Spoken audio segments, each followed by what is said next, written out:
Hi, welcome to my first ever spoken word digital audio files in critical evaluation, promotion of local and oral history, and cultural heritage. This podcast talks about the concept of local history, culture, and heritage. By the way, I'm Demil Dan Breton, students in STI Pasay EDSA, taking a Bachelor of Science in Accounting Information System. Today, I will share some important details in my subject, which is reading in Philippine history, so make sure you listen all the way through. So first, what is local history? Local history is the history of a particular place or community and the people who lived there in the past or who live there now. It includes historical and cultural heritage, stories, tradition, religion, rituals among others. Learning local history will enable you to understand the different cultures and perspective of small communities. It presents the past events and experience of single community that live equally unique among the others. It may be the history of a municipality, countryside, a residential area, or a metropolis neighborhood. Usually, local history aims to gain better insight into others and to ourselves. The national history can be completely read and realized when there are collective recordings of local history, which reflects the vivid illustration of the general course of the national history. So, why local history matters? First, local history depicts shared experience. Dito ko masasabi na lahat ng mga natutunan natin about sa people or sa mga places na naging importante years ago dito sa city natin or sa country, nare-realize natin na those residents o yung mga reared children, yung mga taong nag-work hard to make a living, yung mga taong nag-immigrate sa mga unfamiliar place or yung nagkaroon ng entrepreneurial spirit that they used to build a business. As they learn that experience, one can often visit preserved history landmarks within a city. These preserved landmarks serve as source for the first-hand account of the people who experienced life in the community or the decades or century earlier. Again, local history depicts shared experience. Next is the local history teaches us about the human condition. Local history museums hold records of families and people who settled in the city century ago. These records also depict personal letters, papers, and photographs of families, businesses, and events that shaped the city's history. This record shows us personally and accurately about how people lived life decades or centuries earlier. Museum exhibits shows us these records and help visitors cultivate empathy, a deeper understanding of the circumstances and concepts surrounding the event or life in a certain time period. Next, local history museums are centers for learning. Local history comes alive in museums and historical society. When a guest is able to read, visit a historic place, look at an artifact, appreciate images or study or real documents, we create learned connections. Information and objects found in museums offer supplemental information that not found in classrooms and may also include object-based learnings that includes touchable glimpse in the past beyond that a textbook offered. Now, I will explain the importance of local history in Philippine history.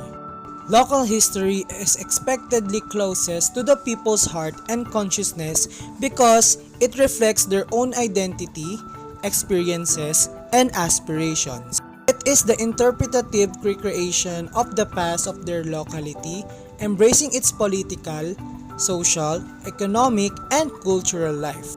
This includes the development of the institution in the geographical unit and the success and failures of its people. Thus, in order to understand and consequently appreciate Philippine history, one should first know the history of his own locality and its contribution to regional development and overall nation building. May never achieve a fuller understanding of the Filipinos and the Philippine if he failed to study the history of his or her town, city, province, or region. It is basic obligation of every locality to provide a proper and adequate account of the historical experience of its own people. This can be done.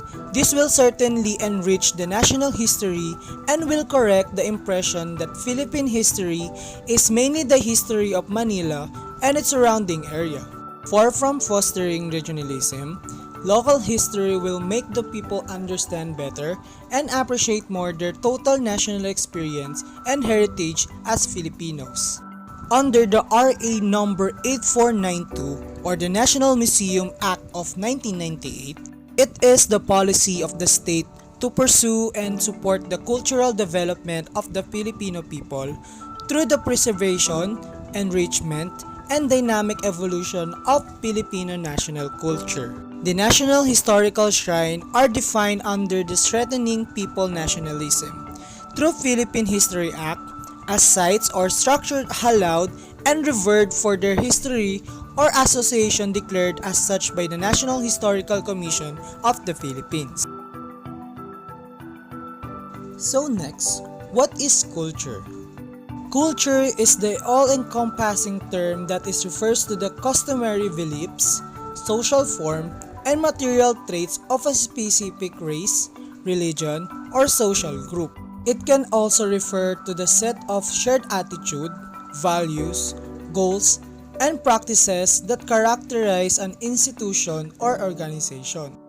In general, each country has its own sets of culture, which stems from the understanding of its histories. As a result, it has been adopted by later generations, preserving the practices and tradition done by the people's forebear or ancestors. Now, what is heritage? Heritage is defined as something transmitted or acquired from our predecessors. An example of heritage is the rice terraces. Isa pang example dito is yung Filipino culture sa Amerika.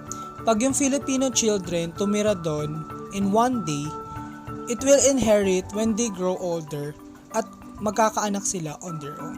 So in the end, I can definitely say that every place has their own history, which contributes to forming an ever larger picture, which is the entire history of the country.